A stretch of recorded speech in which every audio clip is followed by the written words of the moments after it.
what makes you happy, what makes you satisfied, it actually has very, very big repercussions.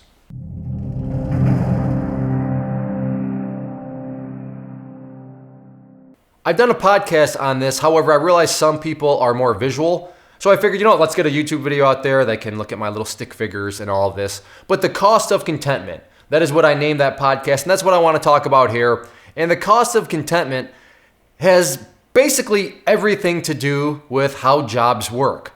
Why jobs go overseas, why jobs disappear, why jobs are created or maybe not created, where they're created or not created.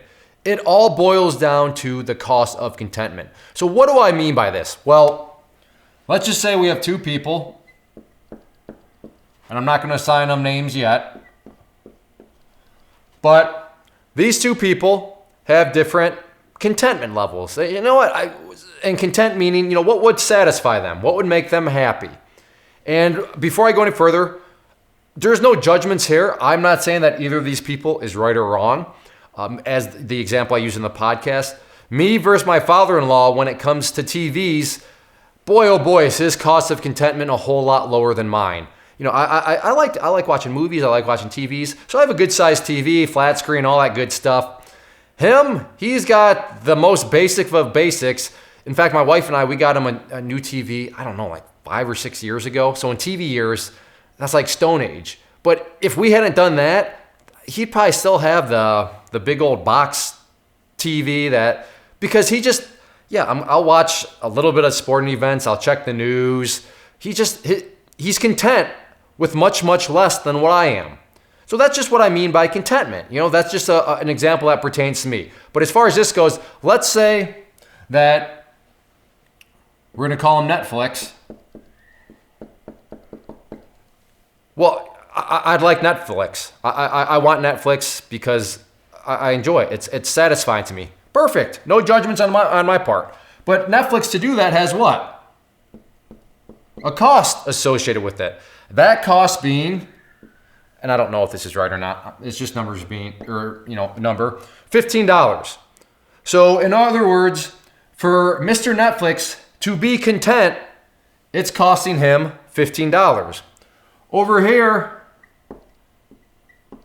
we'll call him No Netflix. I know, I'm so creative. He's like, I don't need Netflix. I'm perfectly fine with it. Again, that's okay, cool. Whatever floats your boat, whatever you're content with. So what is his cost? His cost is, zero because he doesn't need Netflix every single month. So we have Netflix at a cost of contentment price of $15 per month. It's, and then him, hey, there's nothing associated there. Now let's kind of set these people aside and talk about business real quick.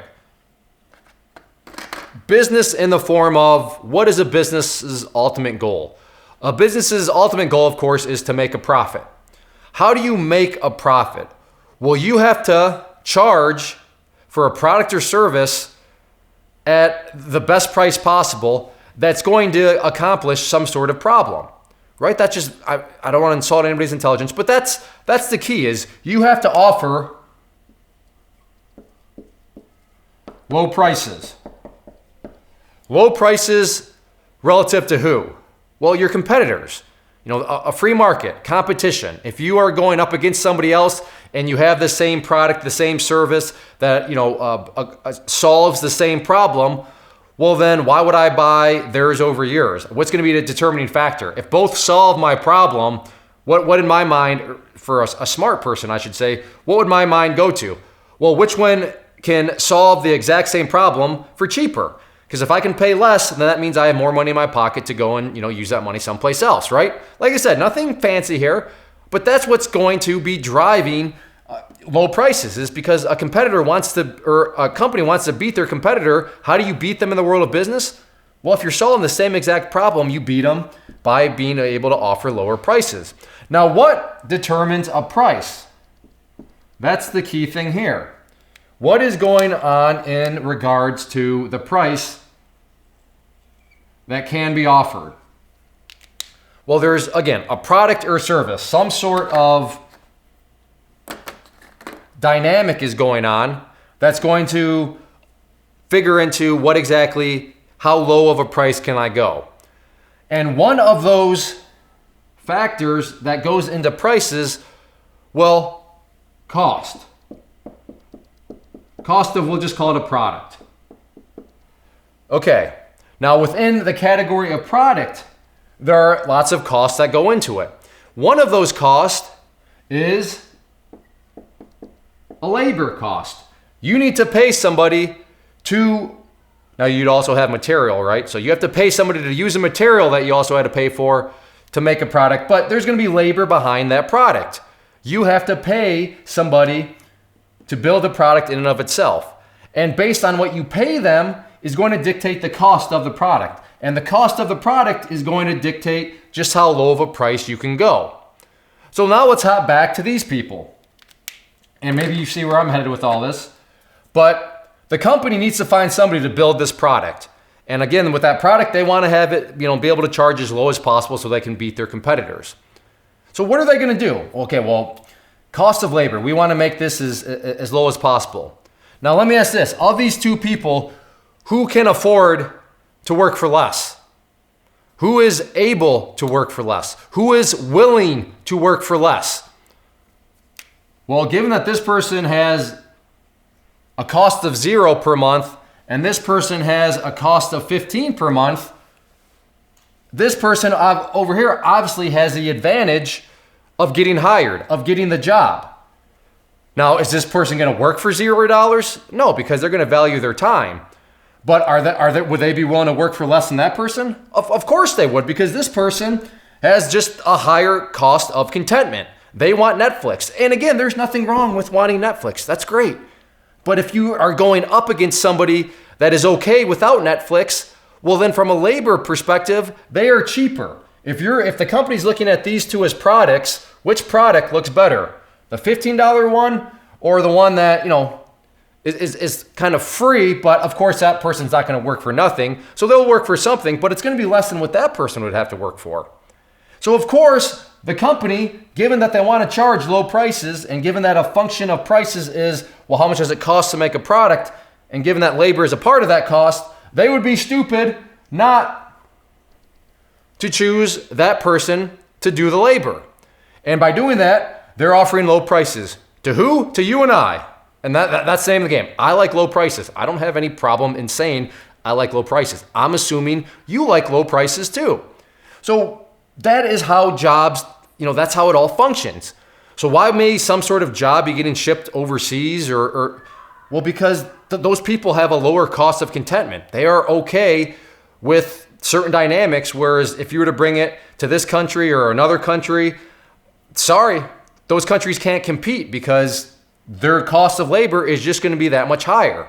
Now, I realize this is a very simplistic version of it, but that is what ultimately comes down to it is, if you're willing to just work for very less, then as a company, when they want to deliver those low prices, of course, that's where they're going to head because that's where they need to do it. Now, the big difference here is that if this company and this labor requires some sort of skill, let's just say, we need a nurse.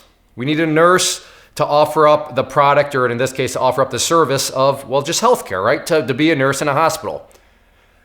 These two people, let's say this person,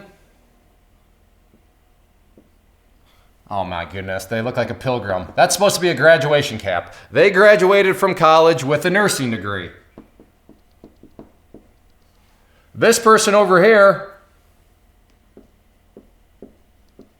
no degree, or I don't know, maybe they got a degree in like the art theory of dance, something like that. So the question now becomes, okay, well, who has the skill required? Sure, this person may be willing to work for less because they don't want Netflix, but when they got the degree in the art history of dance, well, sorry, yeah, we'd love to hire you because you would be cheaper, but you're just not going to get the job done. But if this person over here is like, hey, I have a degree, I have the skill to get that job done, to produce that product, to produce that service that you're looking for, okay, great. And that's going to give this person now the upper hand. So it's not like you can just simply lowball everybody and just those who are willing to accept less always win. No, that's why skills. That's why, let me take that back. Worthwhile skills are very valuable in the marketplace because it's going to give you an advantage within the labor market, within the job market. But if all else is being equal and it's a job or something that doesn't require much skill, or that a skill that a lot of people have, well, then it's just going to simply boil down to who's willing to work for less, who's content on less. And if you're content on less, by definition, you're willing to work for less. You're able to work for less, and that's going to give that person the advantage in the situation. So how do you counterproduce? How do you counterbalance? How do you get over the hump of the cost of contentment? Well, get skills. What skills are desired? What skills are people willing to pay for? And when you get those sorts of skills, teach yourself those skills, learn those skills. That's going to give yourself a major advantage and upper hand in the world, in the way the real world works as far as economics and business and just job creation. People want skills. People are willing to pay for skills.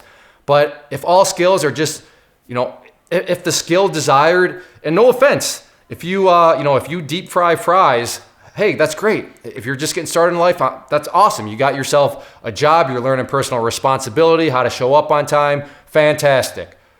But if you're 35, trying to support a family on the skill of being able to deep fry fries, yeah, sorry, because there's going to be a lot less people that are going to be content with much less than what your levels would be. So of course those people are going to get paid a rate that's lower, because that's a whole nother different situation. But how do you overcome that? Well, learn a skill that is in demand, or in other words, learn a skill that not that many other people have.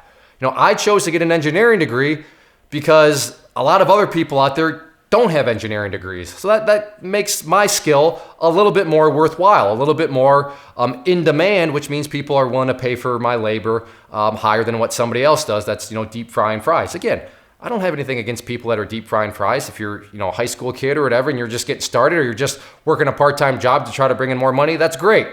But skills, that's how you counterbalance it all. So no, it's not evil if companies are going overseas for this, that, and the other. It's just simply they want to offer you low prices. So they're going to do what it takes to be able to offer you and I low prices. Thanks for watching.